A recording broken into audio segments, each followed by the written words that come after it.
Get cool stuff for what you were going to do anyway. Drink beer. With Buy Beer, Get Gear from Labatt, you can just snap a photo of your receipt and upload it to the website to rack up points for exclusive merch. Get points for every purchase, whether you're grabbing a pint on draft, a case for a party, or a tall boy at the stadium. Any size, any product, anywhere you buy Labatt. Buy beer, get gear. Sign up now at rewards.labattusa.com.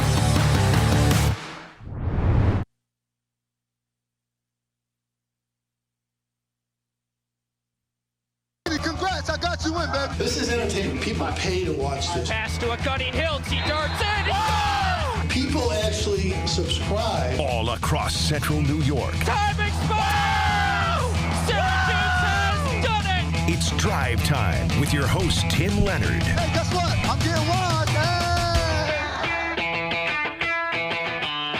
man. We welcome you into a Friday Drive Time. Talking Orange basketball, Orange football, and whatever is on your mind for the next hour here in Central New York. Here on the Cuse Sports Talk Twitch stream. Cuse Sports Talk on the YouTube page as well. Our live simulcast is up and running. And we'll continue the chatter, big picture on Syracuse basketball, the state of the program. As everyone likes to call it, the three buzzwords, state of the program right now around Orange basketball. They are back in action tomorrow night. Doesn't feel like it's really that worthwhile to dive into a scouting report on Notre Dame at the minute. It would just be nice to see the team get a win for their sake tomorrow night, to see the players and the coaches that have been going through this funk, this 4-game losing skid, get back on the right side of things tomorrow. Will be a Saturday night game inside the Dome. The recent games against Notre Dame have been pretty memorable. Last year, a couple games against Notre Dame, they lost to the ACC opener in South Bend. That was the game Syracuse did not hit a single three-pointer. Amazingly, they lost that game. And then they played them at home and got down by 17 and rallied back. And Marcus Burton, who is not available for Notre Dame because of the injury he suffered early on in the season, their best player. Remember, Burton went off for 22 points in the first half of last year's game, ended up with 28. They did a better job on him in the second half. Syracuse came back. They won a close game, and Micah Shrewsbury lost his marbles at the end of the game, got ejected. He was like out by midcourt, halfway out there and yelling at the officials. Micah Shrewsbury, the same coach that literally went after an official at the end of a game earlier this season. So this is one of the few games that Syracuse is projected to win the rest of the year.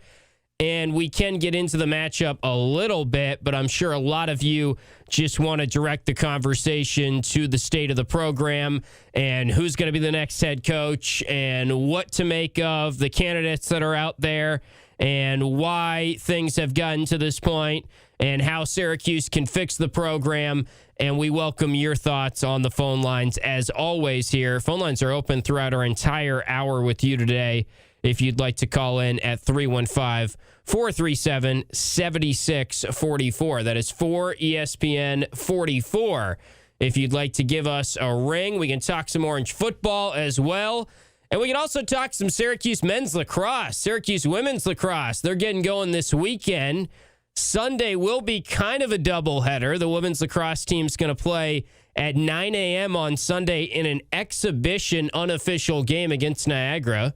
They are selling tickets for that game, 9 a.m. Sunday morning. And then men's lacrosse at 1 p.m. starts their season, the 2026 season, against Boston University, a ranked team inside the Dome to get it going. 17th in the Inside Lacrosse Media Poll is BU. They play a little 10-man ride, which I heard Gary Gate talking about earlier today.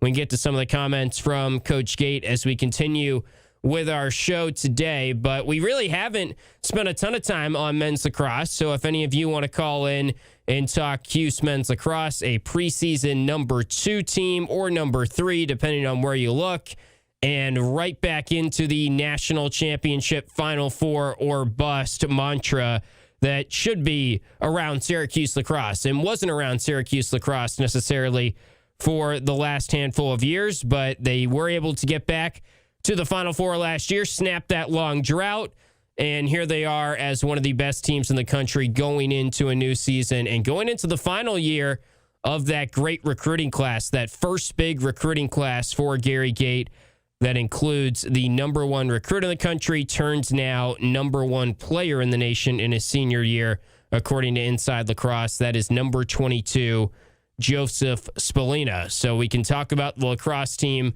of course, as we continue throughout the season here. And if you'd like to talk some lacrosse today, we can do that. We can talk Orange women's basketball as well, because that was a whole lot of fun again last night to watch them play. And at least we got them right now. They are balling, and it is really a joy to watch Coach Jack's team. Everything that I know to be a Coach Jack team is emblematic of what is going on the court right now with the SU women's basketball team. They're playing with a lot of heart. They're going after rebounds, loose balls. They're a deep team. They played everyone on the roster that was available last night. Journey Thompson missed the game with an upper body injury, but 14 players available. All 14 got in the game. Not necessarily until it was kind of garbage time, but still, Coach Jack was joking after the game that she could go to bed happy again because every one of her daughters, as she calls them, got in the game last night. And they are really playing like a 5 or a 6 seed, I'd say, right now in the NCAA tournament. Maybe even better, because they are turning heads in the ACC, tied for 4th in the conference. Their record is really eye-popping good at 17-4. They did play a little bit of a soft non-conference schedule, but even some of the wins they picked up in non-conference play are looking better. Utah was one of their better wins. They continue to have a pretty good season in Big 12 play. So all good things right now around the Orange women's basketball team. I'll be hitting the road with them tomorrow as they take on Miami all the way down in Coral Gables for a ACC road test against a pretty good Miami team that is one of the first 4 out right now on ESPN Bracketology. But we begin today with our Burdick BMW of Cicero opening drive. And if you'd like to call in, feel free as we dive into the topic of 2 names that keep coming up as the potential successor to Adrian Autry.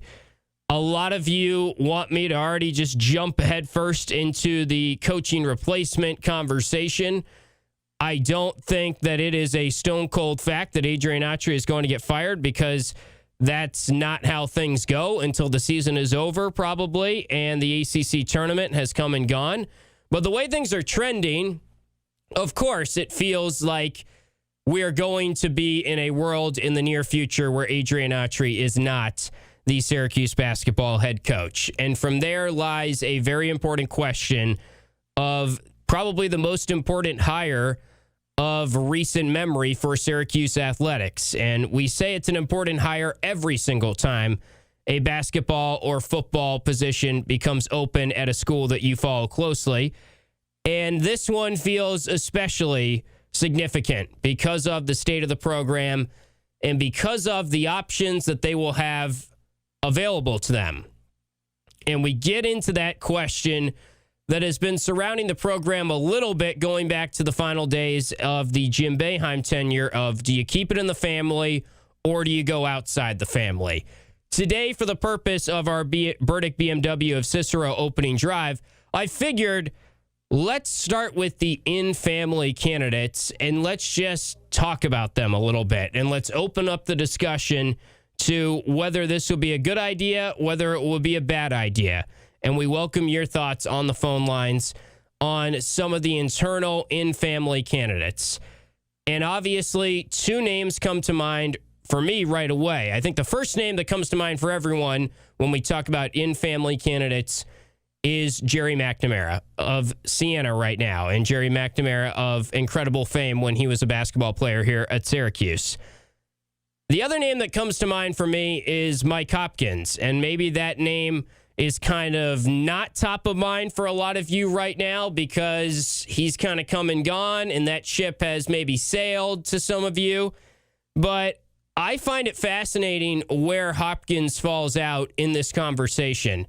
And will he get an interview? Will he be interested if/when Adrian Autry is fired as the Syracuse basketball head coach?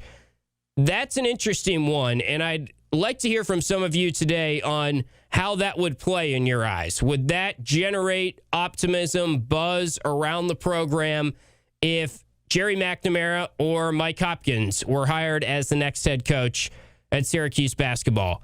Of course, what ultimately puts butts in seats and what ultimately drives up the attendance is how much you do on the court and how much winning you do. So could these two guys, these in-family candidates that are going to be discussed a lot and probably in my mind will get a look and will get an interview, could they truly get this thing back on track? Are they our best bet to get things back on track? We'll get into that conversation as we continue throughout the show today. Let's go right now to the phone lines. I put the call out that if you have thoughts right now on coaching successor, on big picture topics around Syracuse basketball, you are more than willing to call in at 315-437-7644. Let's go to Dro, who is in Clay, who is first on the phone lines today. Hey, Dro. Hey, how you doing, buddy? Doing well. So the question we're asking is what about a successor if we come down there? And I do honestly, I do feel bad having this conversation because Archie's still employed. Yeah. I think he's a great guy, and unfortunately, it just isn't working out. It feels a little early for me too, Dro, but at the same time, I know that's what the fans want to talk about, and that's what the fans want I'm to here talk to talk about what the fans want to talk about. So. And I agree with that too. And it's unfortunate to have this conversation. What's the question you're asking? Who do we want for a successor? Well, how do you think it would play if they hired an in-family candidate or a Jerry McNamara or Mike Hopkins? Okay, here's my take, okay?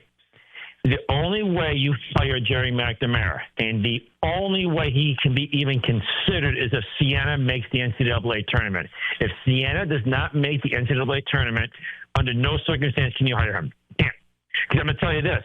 The fan base love Jerry McNamara as a player. I felt some people out there that may be friends of mine, which I won't mention names, did not like Jerry McNamara as an assistant coach. They didn't think he was a good recruiter and that he dropped the ball on a lot of recruits. So you want to have fire up a fan base, he's got to make the NCAA tournament to be considered. Drew, let me ask you before you get to Hopkins. On Jerry, were you pro Jerry McNamara being the head coach after Jim Boeheim? If you could take me back to that time, do you remember if you had a firm stance on whether you wanted Jerry? I remember when I ate for dinner 25 years ago on January 30th, okay? Right, take me back. I did think Jerry should have been hired, in my opinion. Okay. I felt that. But unfortunately, because of where the program is now and people being so anti-Boeheim family tree and want to go a different direction, I think for Jerry's sanity and sake and his family's sake, that if he makes the NCAA tournament, if Jerry makes the NCAA tournament, I do believe he's going to get a Power 4 job.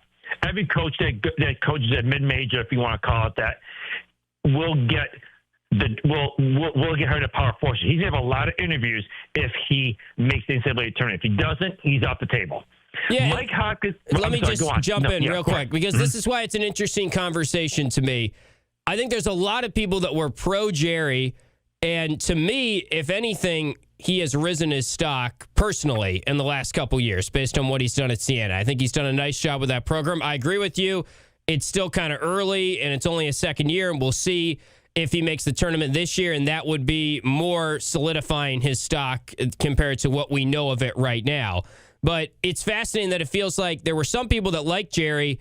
If anything, he's risen his stock, but now some of those same people that liked him a couple years ago are very turned off by the idea. But I think it's the point you're hitting on that it's a different state of the program conversation than it was even a couple years ago, sadly. Correct. But if he makes the NCAA tournament, that's a whole different ballgame. If he gets Siena to the NCAA tournament, the conversation's there, and I'm all for it. If he gets Siena to the NCAA tournament, he's going to get it.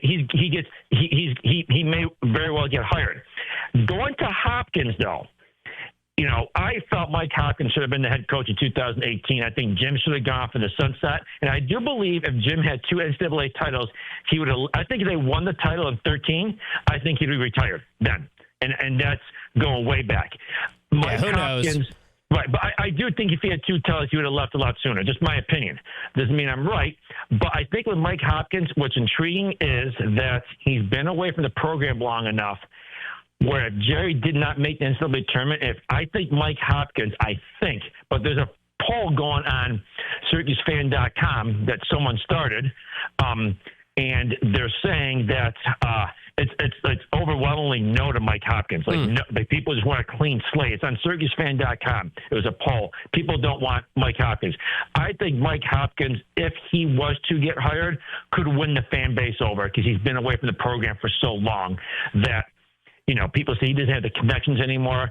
And there's rumors out there that Mike Hopkins has definitely inquired about the job, that he's prepping to interview for the job. I don't know what the truth of that is, but Mike Hopkins will get an interview. And the fan base should be prepared for the university to maybe go that route. And here's the other thing, too. We may interview the St. Louis coach, the coach from South Florida, a coach from Belmont, wherever. They may turn down the job here. They may not want the job either. So Mike Hopkins may be a viable option, and it might be the university's first choice, and people may not like that, but it's a reality. And people think that we just have all this money. That university's never been known to spend money. We were very fortunate with Jim Boeheim taking the hometown discount and not being greedy for money. You know what I'm saying? So you have that aspect, too. But here's the other thing. I think Carmelo Anthony's have a big say in who the next head coach is, too. Yeah. Especially if Keon is still here. And that's reality. Let's think about Carmelo. Would he want Jerry or Mike Hopkins? Probably, right? I mean, Jerry was his teammate. Mike Hopkins was his coach. Like, I'm sure he would be a fan. I mean, I don't know. It's tough to put words in his mouth, obviously. He might say something completely different. But if you think that Carmelo would have a big say, which I agree with you, maybe then he is thinking about a family candidate more than some random guy at St. Louis that he's never met before, right? Right, and I think that's a very fair point, and this is a very good topic. And just because I'm saying carry Mike Hopkins, I don't want people yelling at me saying I'm a homer or this, because I've been very critical of the program the last several years in calling in the radio show. So, but Mike Hopkins is a potential candidate, and that is a possibility, and I don't want people to flip out if it doesn't happen. It may not happen. He may not even want to interview. He may say, I'm done with this. And that's fine, too. But, yes, but here's the bottom line. The next head coach needs to be playing in the NCAA tournament 2027. That's the bottom line. So second year. Way too long. No. Oh, first year. I'm talking next season. Oh, yeah. Well, they're not going to fire him after 1 year. You know that. No. Yeah. No, right. But he'll do whoever the next head coach is will do himself a lot of favors if they're playing in March next year in the NCAA tournament. 100%. Sure. That's the goal. At this point, this is getting ridiculous. So. All right, Drew. Good stuff. Hey, definitely. Good talking to you, buddy. All right. Drew and Clay leading us off on our Burdick BMW of Cicero opening drive. I don't necessarily agree with him on Jerry has to make the tournament, and if he doesn't make the tournament, it's no conversation. I don't think it should be that matter of fact. I think what we've seen from Jerry, if you thought he was a good coach before he went to Siena, you should probably think, if anything, even more highly of him. And if he makes the tournament or not, he's doing a good job at Siena. So I think it shouldn't come down to sort of like a deadline or a specific benchmark that Jerry McNamara has to hit. But it's a fascinating conversation. He's right that it feels like, whether it's online chatter or whether it's just people that you see out and about, it feels like there is a little bit of a negative tint right now to the idea of a Jerry McNamara or a Mike Hopkins. And I say that knowing that a lot of you probably out there listening, and some of you have called in and gone to bat and said it should be Jerry McNamara. I think there's some of that feeling is that it looks like the university would then kind of be backtracking and going like with their tail between their legs and trying to come up with a solution that they should have made maybe initially in the first place when they hired Adrian Autry. And what is that optics and what does that say about the athletic director and so on and so forth. But look, to me, those are two pretty darn good candidates, and they should interview them, and they should also interview outside candidates, and they should try and hire the best coach, of course. That's Captain Obvious. But I don't see why there is a little bit of a negative tint right now to the idea of Mike Hopkins or Jerry McNamara. If any of you have thoughts on this, if you want to hash out why it is wrong to hire Mike Hopkins or Jerry McNamara, or why you think it's definitely time to go outside the family, we can have that conversation. I don't necessarily know if you're right or wrong, but I think that is the healthy conversation that is going to be had by all of those involved at SU that make the decision, and all of those that need to think about the coaching change for the next little bit are going to be having this conversation. So why not us have it as well here on Drive Time? 315-437-7644 if you'd like to call in today and talk about this some more. We'll hit a break here, come back with more Drive Time on ESPN Radio and CuseSportsTalk.com.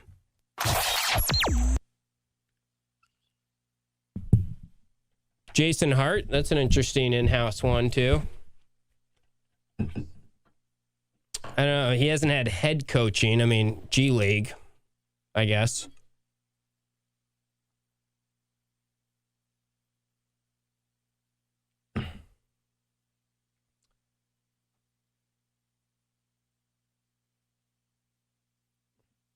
Miami's not even going to be that warm. No, I'm kidding. It's going to be like 50, which is hopefully going to feel like 80 down there.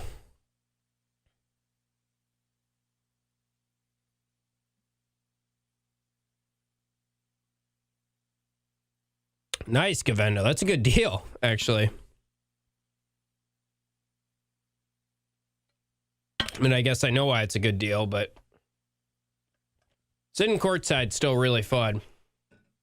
Even if the team's lousy right now, and who knows how they play tomorrow. It's tough to project at this point.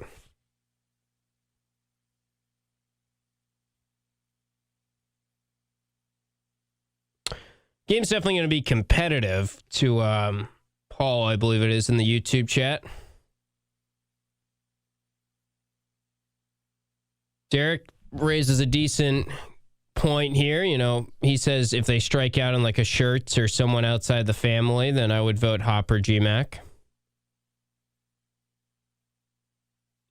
I mean, we've talked a lot about NIL. Like, I think those guys would probably be pretty successful at raising money. They're both good, strong communicators, energetic young guys, or GMAC's younger, obviously, but energetic guys that just would bring a lot of familiarity to some of the donors and boosters and those things. Pop feels younger than he is. Of course, he's a little different.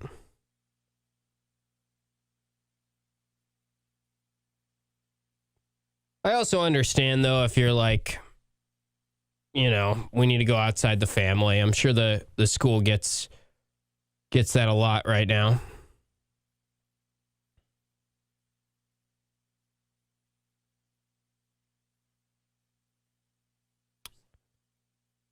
Yeah, I mean, I don't know exactly what Mike Hopkins is thinking, but he's wanted the job before, and right now he's an NBA assistant. The timeline of that could work in his favor a little bit. Like, he could maybe interview and not be in the middle of his team in the tournament, and I don't know. I guess there's probably nothing really to that.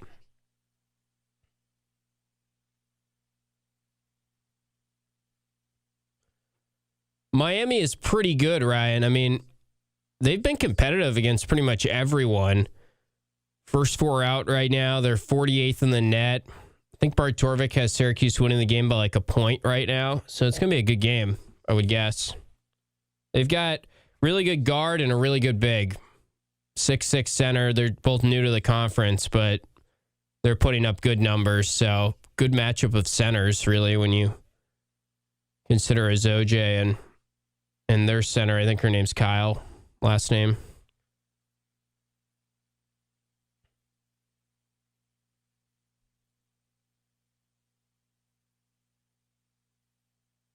Yeah, we can talk more about Hop when we get back. I mean, I don't see, it seems like one of the narratives out there is he's been away from the college game too long. He's been away from the college game 2 years, right? And I view it as a positive a little bit that he has been an NBA assistant. I mean, maybe not a positive, but it's certainly not like, oh, he's been away from the game too long.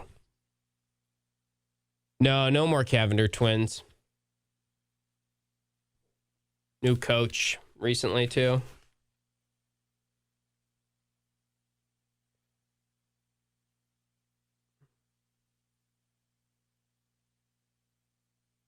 $1200 AM and 1440 AM. Watch your favorite ESPN Syracuse sports talk shows on CuseSportsTalk.com. Welcome back into Drive Time. Talking Syracuse basketball, state of the program. Talking who could be the next head coach, sadly. They do play tomorrow, and look, Adrian Autry might prove us all wrong here.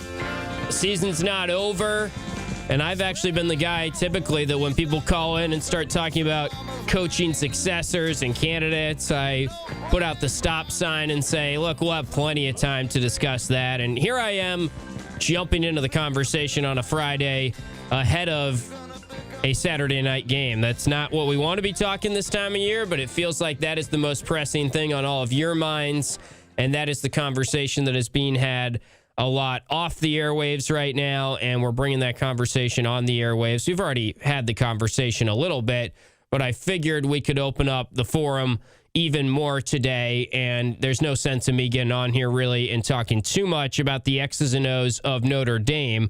We can certainly do that a little bit, and I can give you a prediction for tomorrow's game at some point, but I want to hear from you if you're driving around right now and you have thoughts on what Syracuse should do to get this thing corrected, get it back on the tracks, and get it moving in the right direction. 315-437-7644 for ESPN 44 if you'd like to talk Syracuse basketball. I do feel like a lot of you have already gotten your thoughts and vented and had time to call in this week, but I wouldn't mind hearing from some more of you if you'd like here to talk more about the state of the program and what Syracuse should do going forward if Adrian Autry is indeed fired at the end of the season, which sadly it feels like that is where this is all trending right now.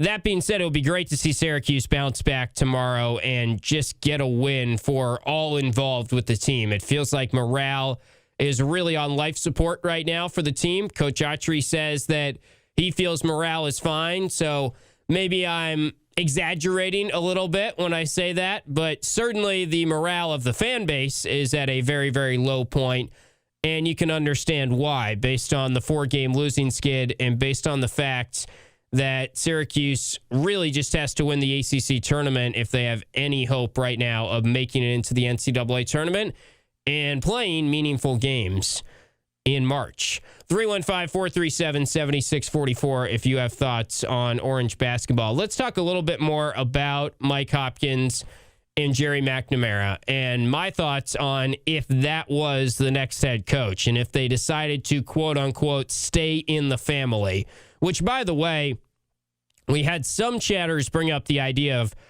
why are we always having that conversation? We're the only school that has that conversation. I wouldn't say Syracuse is the only school that has the convo of should they stay in the family or not.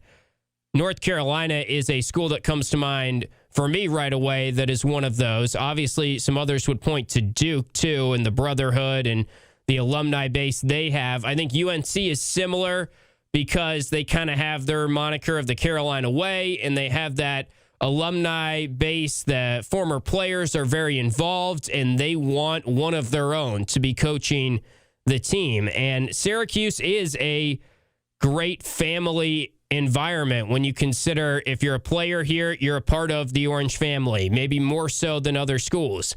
And that's a great thing. That's something that Syracuse should lean into. And when you have the conversation of where's the program at from a financial standpoint, NIL, resources, you want the great alums and great basketball players that went to the school here to have a say in the matter of who's the next head coach, because they also will have a say a little bit in how much they donate and how much the resources are impacted by that. And we've already brought up the name of Carmelo Anthony, which is the obvious one that comes to mind for all of us right now because his son is on the team.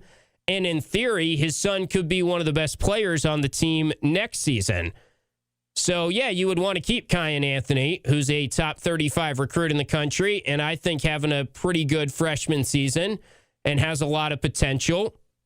You'd want to keep him around the program, and you want to keep Carmelo Anthony, his dad, happy. So Carmelo's going to have a say in this thing, I'm sure, and he's got a little bit of leverage here, and I would be willing to guess, as I said to Drew in the last segment, and we got someone calling in here at 315-437-7644. We'll get you in a second as I said to Dro last segment, we don't know for sure. It's hard to say anything for sure. We always talk about, well, Jim Boeheim would have done this. Jim Boeheim wanted this guy. Who knows, really?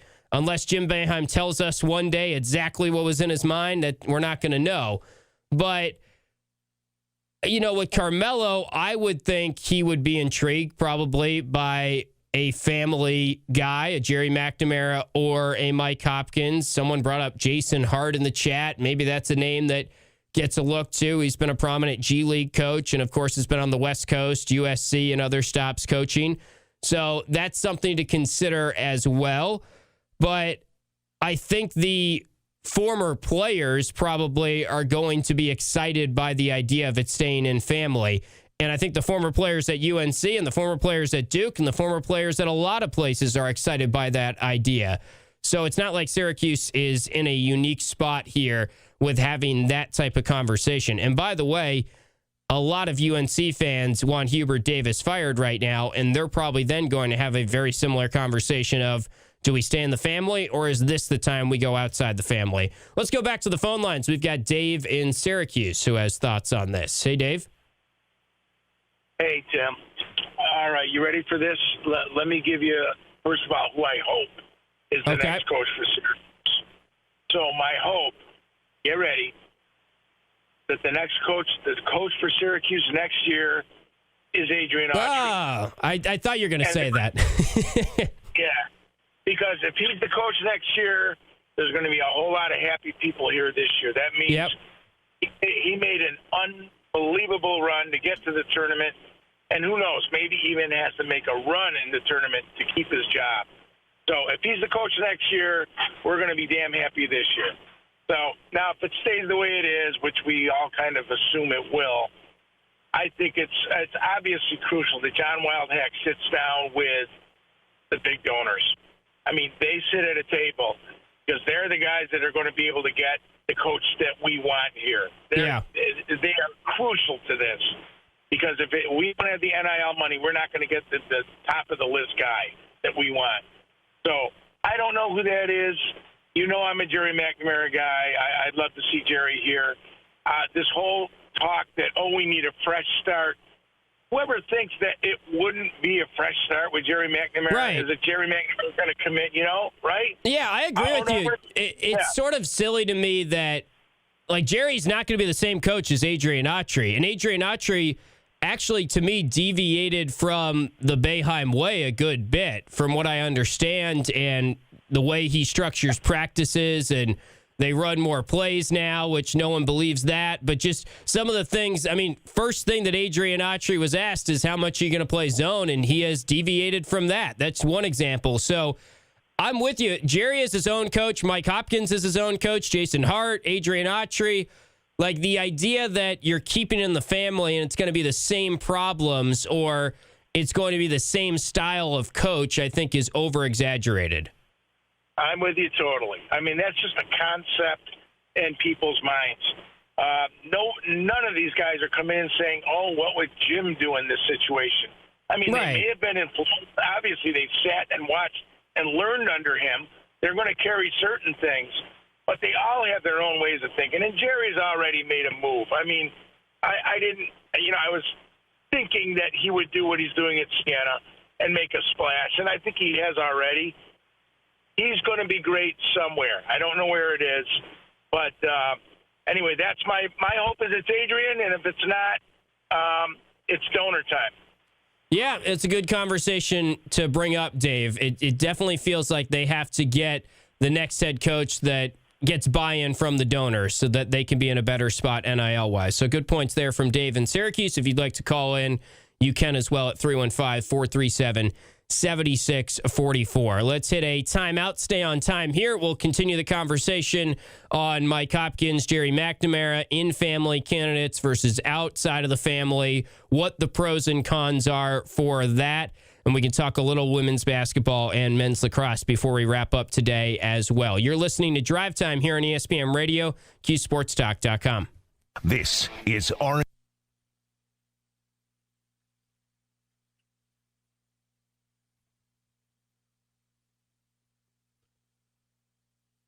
Amari Bailey. Oh God, he's gonna try. I'm so sick of this. Like, if you're going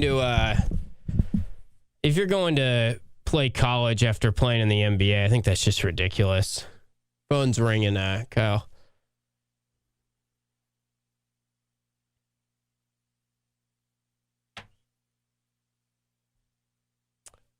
Yeah, Govendo, we can have a good rest of the season. That would be nice. I think Dave put that well. I'm rooting for Adrian Autry to be the head coach next year, too, because that would mean I don't necessarily think that bringing in a new head coach is just going to solve all the problems, but, you know, that's the conversation that should be had right now and feels like what a lot of you want to talk about. So, and honestly, if they lose tomorrow, I mean, you're staring an unprecedented losing streak in the face. You're staring 7, maybe 8 games in the face, and then, you know, everyone's going to say, Tim, you said there's no shot of a midseason firing. I meant end of January. I guess I could have been a little more clear about that. But if you lose 7 or 8 in a row, there is a world if they're out of the ACC tournament or if it's really, really bleak and you're talking about, what are they at, 12 wins right now? They finished with like 13 wins, or they're at 12 or 13 wins in mid to late February. There's a world, of course, where they just announce something or they make a statement and we know what's happening at the end of the year.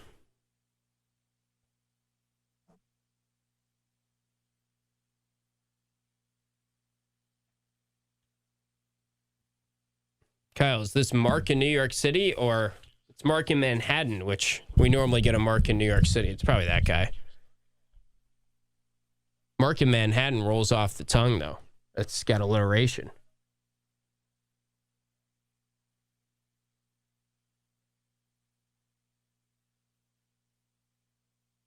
Interesting, Ryan. Is it sizable difference, second and third quarter?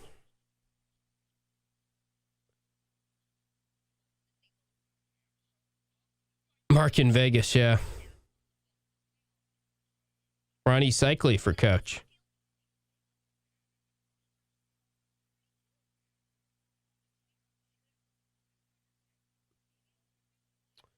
I guess the question there, Ben, need to hire a proven head coach. I'm assuming you don't think Hopkins or Jerry are proven then? Or do you consider them proven? Without Jerry McNamara. We could bring that back. That'd be fun.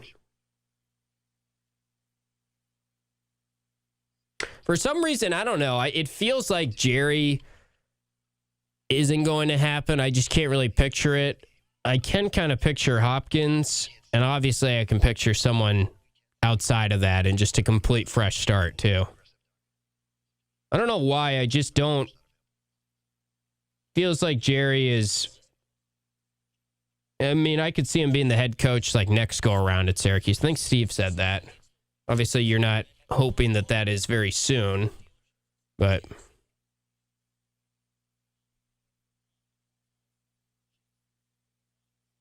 yeah, that's right. He's a DJ. Isn't he down south? I was going to say Miami, but maybe that's just because it's top of mind for, which isn't really in the South, but maybe that's just top of mind because I'm thinking about Miami. I've got Miami on my mind this afternoon. He is in Miami? Okay. That's what I thought.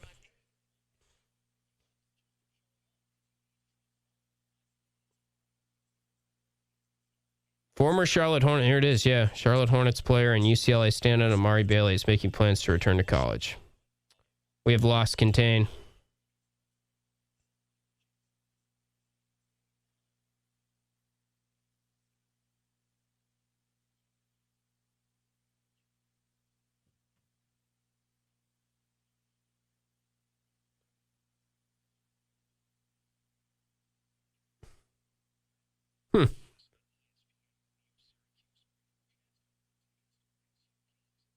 We got to do our Alter Bridge tickets here. Forgot about that. No. ESPN 97.7 and 100.1. Rolling along on Drive Time Friday afternoon. Happy hour Friday afternoon. Weekend is here. Hope all of you are driving safe out there. Hope all of you are staying warm somehow. Crazy chilly conditions out there. I woke up this morning and it was a negative on my outdoor thermostat for the first time I've seen it happen since I've been back in Syracuse. No fun to see that, but we're talking Orange basketball right now, which used to be what got us through the winter. Now it's getting us through the winter by venting a little bit more. It's been a tough winter and a tougher Syracuse basketball season, unfortunately. But we're trying to figure out how to solve this, how to get the program back in the right direction, and who is the coach that will do it if Adrian Autry is fired. Of course, Adrian Autry getting in the NCAA tournament magically and going on a run is the best case scenario right now. But we're having the conversation today of what happens if it is not Coach Autry, who is the head coach next season at Syracuse, which does feel like, of course, it's trending that way. 315-437-7644. If you'd like to chime in on the phone lines, that's 4ESPN44. We're going to go to Mark in Manhattan here. What's up, Mark?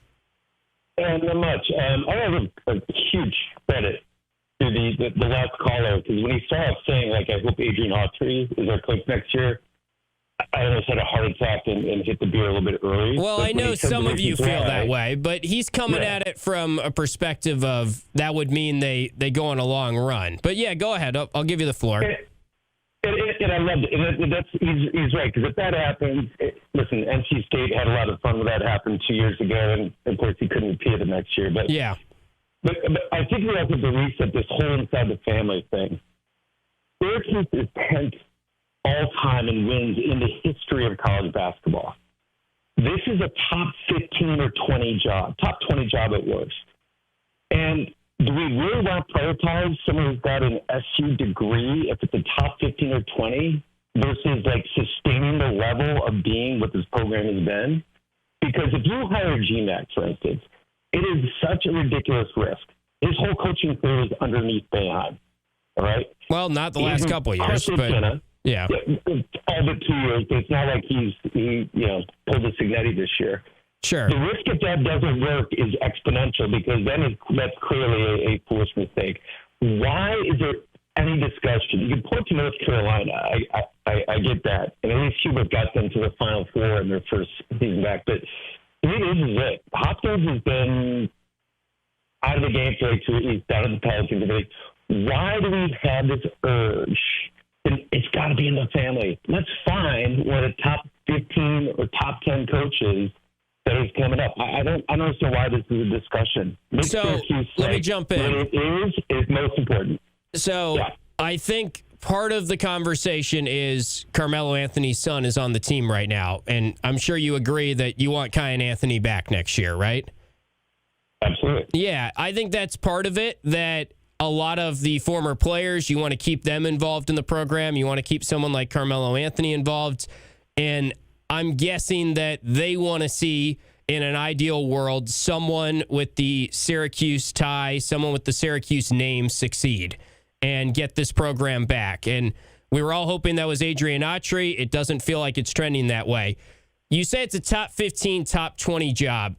And I'm not here to dismiss that completely, but where do you think it ranks in the ACC? Because the Field of 68 poll anonymously asking coaches put it as the 6th best job. Do you think that's a fair mark right now in the ACC? I mean, everyone's paragraph is slightly better than NC State, but I'd say it's top 5. Your point being, too, with SEC and NIL, it may not be that, but yeah, this is a top job. Sure. So say it's a top 30 or 35 job. I think that's more realistic. Top 35 coaches? Yeah, I don't think GMAC's for top 35 coaches. Yeah, and I think that is now we're in complete agreement, Mark. Yeah. I think that's totally fair if you're looking at it as a top 30, top 35 job, and you're making the point, well, if you're, I don't know, Villanova, you're not even considering Jerry McNamara, right? Because you're not looking at the Siena head coach who's in his second year and has a small body of work. I think that's well taken. I also think you consider Jerry a little bit more because he's a part of the program. You kind of in a way, owe it to him. He gave you a lot, and he gave a lot to this community. You give him an interview, you give him a look, you put him in the conversation, and also he probably could do pretty well at Syracuse considering NIL contributions and stuff like that. I think he'd be a good person. So if he's going to succeed in a power conference job, he's probably going to succeed at Syracuse more than another job. So this being his alma mater elevates him a little bit in the conversation too, which I'm sure you agree with, but it's fair to say it doesn't elevate him enough to get to the point where he should be considered. I get it. I think it's a super good point, but let me go back on the Carmelo thing. Yeah. As a dad, and I advocated in ACC school, not in basketball, do you think Carmelo really cares about the Syracuse and do well, or do you think he cares more about his kid developing and do well? So it's like, does he need to have a Syracuse guy in to help coach his son at Syracuse? I would think he wants the best coach. Yeah. Of course, he just wants the best for him. Yeah, it's hard to say. I mean, I think my guess is that he probably likes the idea of Mike Hopkins or likes the idea of Jerry McNamara, because I'm guessing he just really likes those two guys, and he's been around them a lot, and he knows. I mean, you want your kid to go to play for someone that you know, right? There's that trust factor with Adrian Autry and Melo. There's a trust factor there with Jerry and Melo. Trust factor with Hopkins and Melo that probably isn't there when you're talking about some of these outside candidates that keep getting brought up. Yeah, and Melo's played in the Olympics and scored a lot of points in the NBA. He's also been around a lot of great coaching, too. So I suspect that could rub off more. But great points and great show. Thank you. Yeah, thanks, Mark. I appreciate it. That was a good conversation. That's kind of what I'm encouraging all of you to do. I don't have to agree with everything. I don't have to disagree with everything. We can just sort of have that conversation of what should Syracuse do here and what are the things that they should be weighing. And some of you might say, who cares what Carmelo thinks right now? Who cares what Cayenne thinks right now? You want Cayenne on the team, but we shouldn't be making the most important hire. I just came on the show at the start and said it's one of the most important hires in recent memory for Syracuse athletics. That's kind of indisputable right now. This is a gigantic hire to get the basketball program back on the right track if it does come to a hire this offseason. And one more year of Cayenne Anthony would be nice, but you could also counter and say, well, someone outside the family, if it is that guy from St. Louis, Josh Schertz, he could bring in some of his guys and you could hit the ground running with him.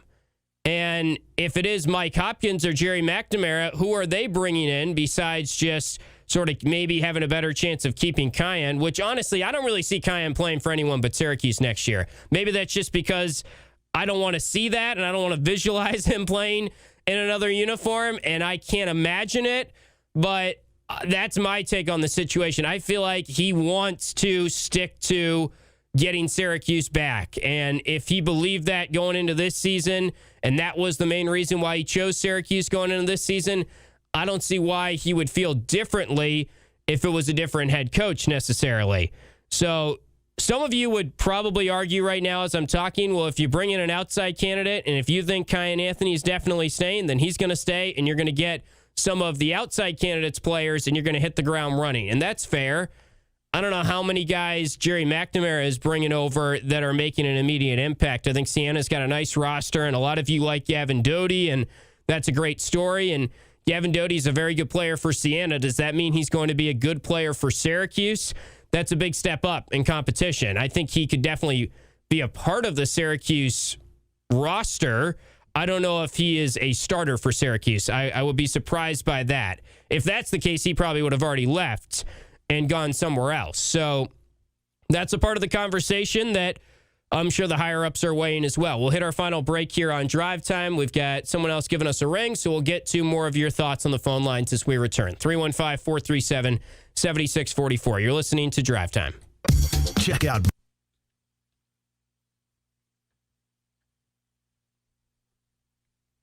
Supercat, well said. I agree with you. I mean, obviously, you're hoping they just hire the best coach. I said that earlier, and I was like, yeah, well, duh, Captain Obvious. But yeah. That was a good conversation with Mark, though. I was glad I didn't assume it was Mark in New York. That was a different guy. There are two Marks from, I'm assuming, New York City and Manhattan. Same thing. Maybe he's I don't know. Next time Mark in New York City calls in, if you're in the chat, you're going to have to tell us exactly where you are. Have you ever met that other Mark who's a Syracuse fan?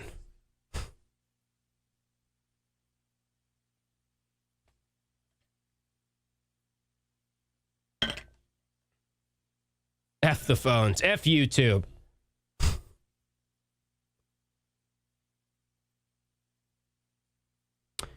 Yeah, Paulus isn't in the conversation. I don't think.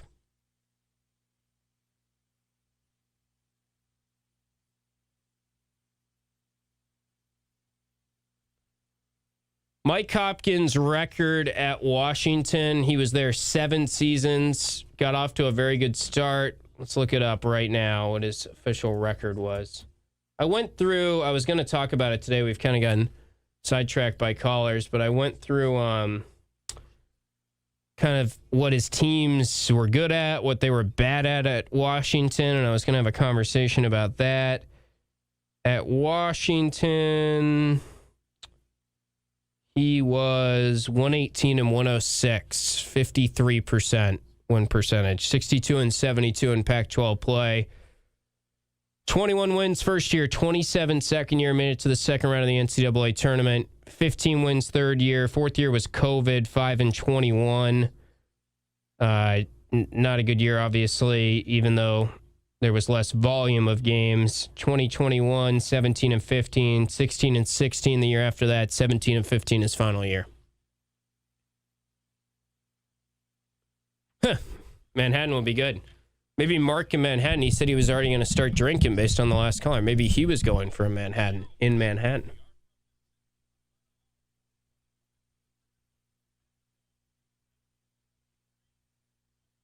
A life story. We did get a couple life stories. I don't even know who's on the line. Our screener's acting up. I'll figure out when we go live.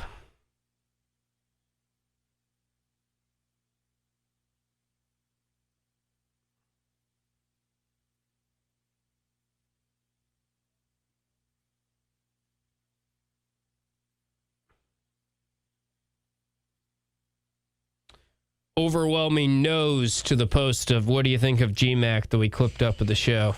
Shocking. Not saying they're right or wrong, just that's kind of what I figure will be the case. There are strong no's and some strong yeses, but a lot of strong no's when this gets brought up. Seems.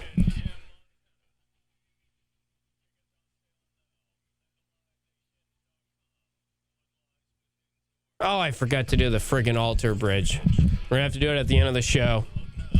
Sorry, Kyle. If you guys want altar bridge tickets, call in as we end the show. I'll put it right in front of me so I don't forget. Like Paulie out here.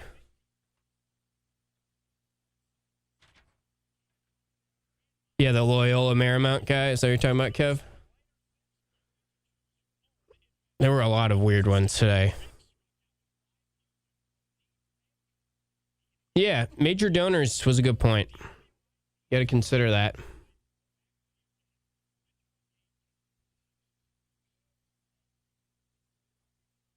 Were our faces like puzzled? I'm trying to remember, Kev, which caller. I think we were just making normal faces to all of them.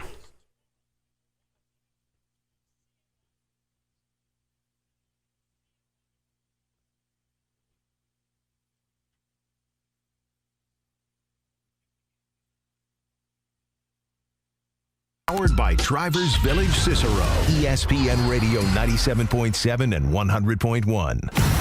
ESPN 97.7 and 100.1. Watch live on CuseSportsTalk.com.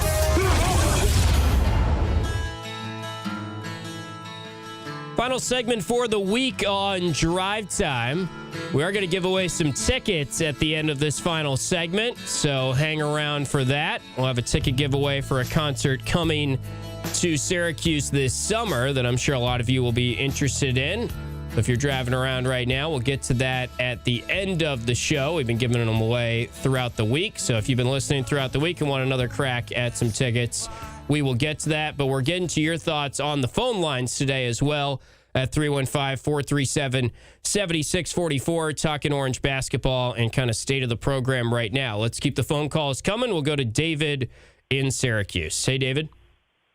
Hey, I think Graham McNamara would be a good candidate, but you got to think Hopkins. You don't even know if he'd want to come back. He's making money in the NBA. You don't know if he'd want to come back. You don't know what he's making, so the money would have to be good when they offer him. So you never know. I mean, as long as you get a good coach that will take us to the tournament, I'm happy. Yeah, I think probably the Syracuse head coach job will be better than NBA assistant in Mike Hopkins' mind, the same way that Florida State's head coach, Luke Laux, was an NBA assistant, and now he's at his alma mater as the head coach at Florida State. I think we've seen that a lot, actually, with Jai Lucas, too, and I think that would probably be a pretty intriguing job to Mike Hopkins, but it's a fair point. I mean, when Hop left to go to Washington, originally he made some comments like, this is where I need to be right now for my family and everything like that. And you just don't know exactly where his head is at now. But fair points, right. Dave. And I think it's interesting. There's a lot of people that are a strong no on GMAC, it seems like. And then we get a fair amount of people that have called in and are really advocating for GMAC. So it's a little puzzling to try and figure out how this would play exactly if they made that higher. All right, thank you. All right. Dave in Syracuse wrapping up the week here on Drive Time. Do want to tell you, too, that the Wildcat Sports Pub CNY Brewfest is tomorrow. This is your chance to go to the Wildcat Sports Pub CNY Brewfest. It is at the Fairgrounds in the Horticulture Building tomorrow. Get your tickets tonight or early tomorrow morning at cnybrewfest.com. The Brewfest has got a 2-hour break in the middle of the day from 4 to 6, but it starts at 1 p.m. You can even pay an extra $20 and go at noon tomorrow and get things going early. Brewfest features over 150 pours under one roof. It's the all craft beer you like, all of the craft beer you like, plus hard cider, canned cocktails, seltzers, and mocktails as well. Live music will be there, name brand covers for both sessions as well. You will have challenges you compete in with your friends at the Brewcade. You can play to try and win a PS5. There will be a fun picture booth as well. Great snack vendors, pretzels, popcorn, cheese, all good stuff. Tomorrow it's a lumberjack theme, so you can throw on a flannel, bring your crew to the Wildcat Sports Pub CNY Brewfest. Before we wrap up on Drive Time, or as we wrap up, we will put out the call right now. If you would like to enter for a chance to win tickets to Alter Bridge at the Landmark Theater on May 15th, I believe. Yeah, we should have two pairs of tickets available still.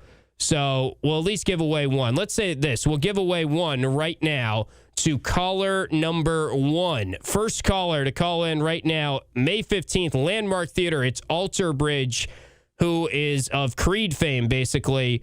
A couple of the band members from Creed are now in the band Alter Bridge. If you like them, if you're interested in going to the show, May 15th, 7 p.m., Landmark Theater. Call in right now as we end the show, and our producer, Kyle, will get your name and information and get you those tickets. 315-437-7644. Caller number 1 if you'd like to get tickets to Alter Bridge at the Landmark Theater on May 15th at 7 p.m., 315-437-7644. That is 4 ESPN 44. Thanks for watching and listening to Drive Time. Don't forget, Orange women's basketball is in action Sunday down in Miami, and also men's lacrosse on Sunday as well. I'll be down in Miami for the women's basketball game, but we will have the game on the TK99 station for lacrosse, and Luke Burgess and Kyle Federley will be on the call for that. Then I'll be back to calling the men's lacrosse games, most of them going forward after just missing the opener due to the Miami game. So that wraps up Drive Time this afternoon. Thanks for watching on CuseSportsTalk.com. Thanks for listening as well on ESPN Radio. This is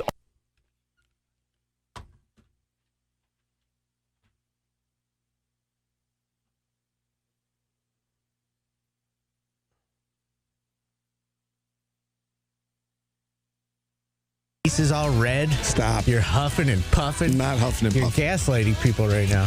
You scare me. This is not me yelling.